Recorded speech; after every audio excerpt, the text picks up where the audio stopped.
You can have anything you want in life. The universe is incredibly generous. If you want a Ferrari, you can have one if you truly want it.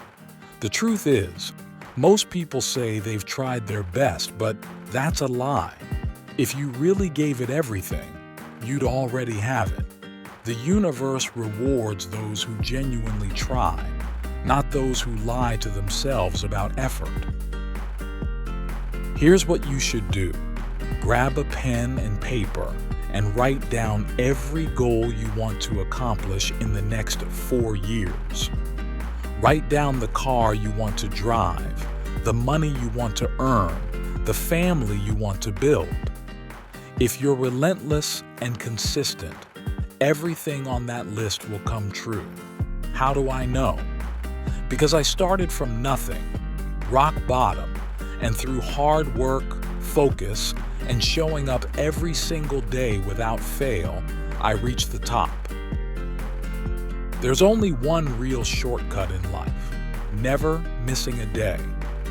First, because of compounding effort, it adds up. Second, because sometimes you get lucky, and you'll never miss your lucky break if you show up daily. People don't get this. If you only try occasionally, you'll miss the one golden opportunity that could have changed everything. If you never miss a day, if you commit to constant self-improvement, if you're professional, punctual, and always analyzing your choices, you'll make it. And when you do, you'll look at others and wonder why they didn't try as hard. They'll say they did, but they didn't. That's the uncomfortable truth. A lot of young people today, especially those under 30, have broken attention spans. Platforms like TikTok have rewired their brains. Watch someone use TikTok. They can't even focus for more than a second before they swipe. Their minds are fried. They can't even sit through a single page of a book without zoning out. This is mental sabotage. If this sounds like you, then yes, your brain needs rewiring. If you can't control your mind, you can't control your life. You become a leaf in the wind, blown from happiness to sadness and back again, completely dependent on external forces. That's not power, that's weakness. Being a man, being a real man, means doing the hard things. It's about pushing through fear, discomfort, and pain. It's not about being fearless. It's about being brave despite fear. When trouble comes, a real man stands up. That's our job. Life is exceptionally difficult for men because we're born with no value. Society doesn't care about you unless you make yourself useful. You must earn your worth through effort. You can become extraordinary if you're willing to outwork everyone and never give up. But if you're waiting for a handout, you'll never be respected. Many have forgotten how tough the competition is. As men, we're always up against each other. You should aim to be as strong, wise, kind-hearted, and spiritually grounded as possible. And that requires hard work, endless, relentless work. I'm someone who doesn't need money anymore, and yet I work harder than most people who do. That's the difference between winners and losers. Losers do a bit of work and then rest. Winners push themselves constantly and worry that they're still not doing enough. It's not about resources, it's about character.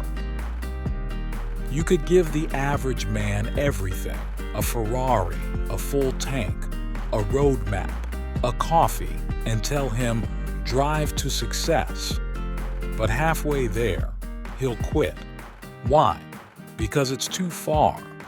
People are wired to give up, even when the path is clearly marked. That's why most men stay stuck. They accept the excuses that society hands them and then wonder why nothing changes. Every man of value has gone through pain, physical, emotional, financial. It hurts to get strong. It hurts to get rich. It hurts to become someone of value. If you're not ready for that pain, you're never going to amount to anything meaningful. There's pain either way. Pain in building yourself up or pain in staying weak and invisible. You get to choose which pain you endure. My old kickboxing coach once asked me, "What do you hate the most?" I said, "Running." He smiled and replied, "Great, that's what you need to do." And he was right.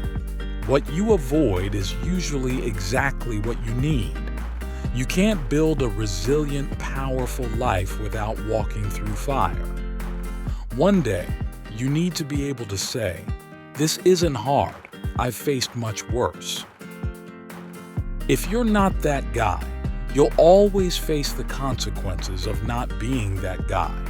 You'll always suffer from being unprepared, weak, and unable to lead. The world will eat you alive. The key is to seek out discomfort. Find something that could hurt you and do it anyway. That's what being young is about. You're at your physical prime. You heal fast. You bounce back. But instead, young people are wasting their power online, posting on Twitter, pretending to know something. When I was 23, I didn't know anything. Most young people don't. What they do have is energy, and they're not using it. Stop talking.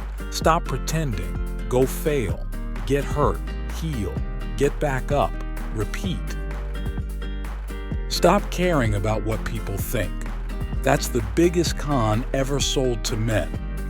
Don't chase greatness because it might make you look insecure. Nonsense. You have a duty to your name, your family, your ancestors, and to God to become something. If you aren't meeting your potential physically, mentally, financially, or spiritually, then yes, you should feel insecure. You're not living the version of yourself you were meant to be. And the one type of person who can never be helped is the quitter. Nothing, not even God Himself, can help someone who quits. The very reason the goal you're chasing is valuable is because it's hard to reach. If it were easy, it wouldn't mean anything. And if you're the type who gives up halfway, you'll never make it. You could hand a quitter a treasure map and a helicopter, and they'd still turn back. Why? Because it got cold. Because it was taking too long.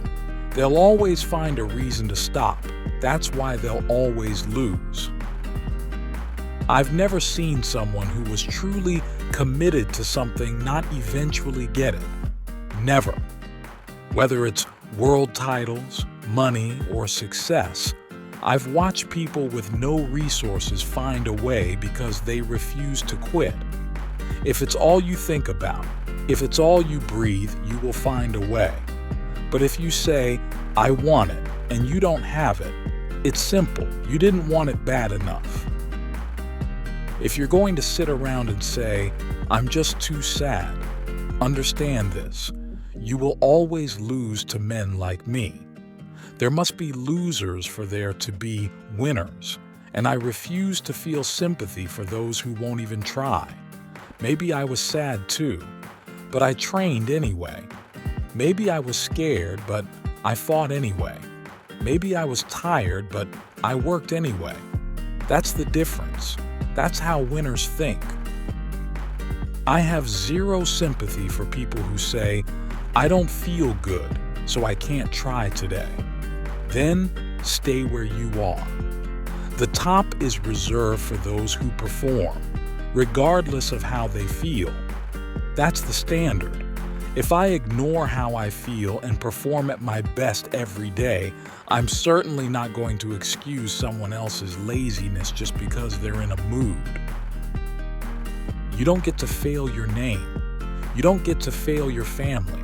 You don't get to fail your God. You get up, you perform. Every single day,